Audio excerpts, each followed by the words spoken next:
What's up, everybody? Mike Lindsley back here for an ML Sports Take at Rosie's Corner. Pizza and wings and sandwiches and a heck of a lot more. Today is Turkey Slop Tuesday, so stop by and grab that. It's an amazing entree, man. You can get your lunch or dinner option plus chicken and biscuits tomorrow, your fish Thursday, Friday. You know the deal here at Rosie's Corner. You can follow them on Instagram, on Facebook, and don't forget to grab gift cards for any and all occasions as well. They've got unbelievable stuff here on the menu, man. The meatball sub, they got the chicken parm sandwich. You can get a Philly steak, which is to die for as well. The pastrami Reuben has been a hot item for me lately. Try the Gold Fever wings. Try the unbelievable hot and cold subs. They got the chips and the salads and everything in between to pair with that as well. Here at Rosie's Corner, Route 11, in front of the Brewerton Bridge, if you are in and around Central New York, all week long. Again, today is Turkey Slop Tuesday. So what Brad Holmes, the general manager of the Detroit Lions, and Dan Campbell, head coach and offensive coordinator in terms of Ben Johnson,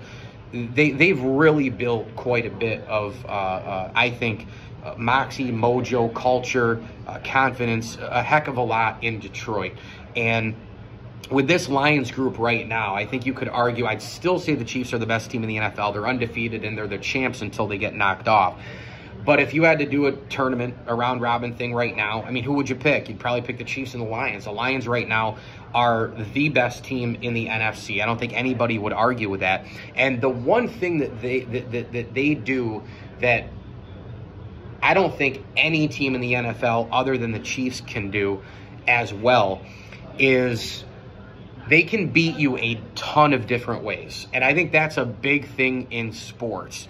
Look, they know their identity. They know how they're going to come at you. They know the physicality. They know the line of scrimmage. Like, their identity, their DNA is built. There's no doubt about it. But with that physicality, they can also beat you 31-27. They can also beat you 16-13. They can beat you 38-34. They can beat you 20-17. They cannot score in an entire half and still kill you in another half. So that's something to look at. They run RPO. They run play action. They have Jahmyr Gibbs and David Montgomery. They have Sam Laporta at tight end. They have Amon-Ra St. Brown, and they are a model in the NFL that is not using a clear-cut, absolute number one wide receiver as well. Amon-Ra St. Brown is a great player, don't get me wrong, but he's not a Jamar Chase. He's not a Justin Jefferson. He's not one of those kind of guys. A Puka Nacua, a CeeDee Lamb, those types of dudes. Stephon Diggs 5 years ago, 3 to 5 years ago. Devontae Adams 3 to 5 years ago.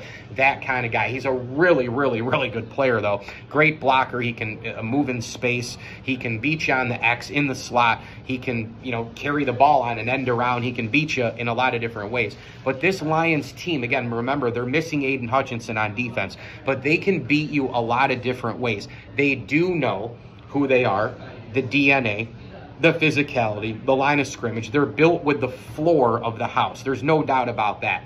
But then they can bludgeon you offensively with the physical run game. They can bludgeon you with the defensive pass rush.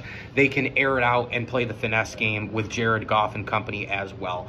They can run they can have the run set up the pass. They can have the pass set up the run, and they have a dynamic group there with a bunch of different skill sets to plug and play with people, especially without Aiden Hutchinson on defense. We've seen them play multiple games at this point without him and still get to the quarterback, still fluster. You saw what they did to Jordan Love, and they intercepted him because of the pressure that was getting on Jordan Love. Different disguises, different packages. This Detroit Lion team is well-rounded. They're blended. They're built up the middle. Jared Goff is an MVP candidate. They can beat you a bunch of different ways, and right now, I would say they're the best team in the NFC, and they have a great chance to win a championship this year. Frankly, last year, they should have gone to the Super Bowl, but blew that lead against the Niners, and their defense stopped tackling, and the offense wasn't really executing as much on second and third downs to extend drives. I think this year could be a lot different. I think maybe, and listen, sometimes in sports you learn how to lose before you learn how to win. Maybe that's the case with this Detroit group. Speaking of another Detroit team, the Red Wings did that in the 1990s. Remember, they got their asses beat in the 95 Cup Finals. They got beat in the 96 West Finals to Colorado. Next thing you know, Stanley Cup. They build it. It's a mini to a big dynasty with Yzerman and Fedorov, all those Russian players, Osgood and Vernon, right up through the years, right up to the early 2000s, getting Brendan Shanahan, getting Brett Hall, getting Luc Robitaille, getting Dominik Hasek, You know, having cornerstone players like Steve Yzerman and Nick Lidstrom, they learned how to lose before. They learned how to win. Maybe their football counterparts in Motown are doing exactly that right now in the NFL. But this Detroit group, with the culture and the model that they've built, knowing the physicality, that they have to win up front, they have to win on both lines of scrimmage, that's great, that's your floor. But then you use that with all the tools on both sides of the football, the great free agency, the great trading, the great drafting. The Jared Goff renaissance has been such a big part of this. The Detroit Lions, the framework is there across the board, beating teams in a bunch of different ways. And to me, they're the best team in the NFC, and they're the second best team behind the Chiefs in the NFL. Mike Lindsley here at Rosie's Corner. Pizza, wings, pasta, hot and cold subs, and more. Stop by today for Turkey Slop Tuesday. Comfort food all week long, including tomorrow, chicken and biscuits. As I always tell you, enjoy the games.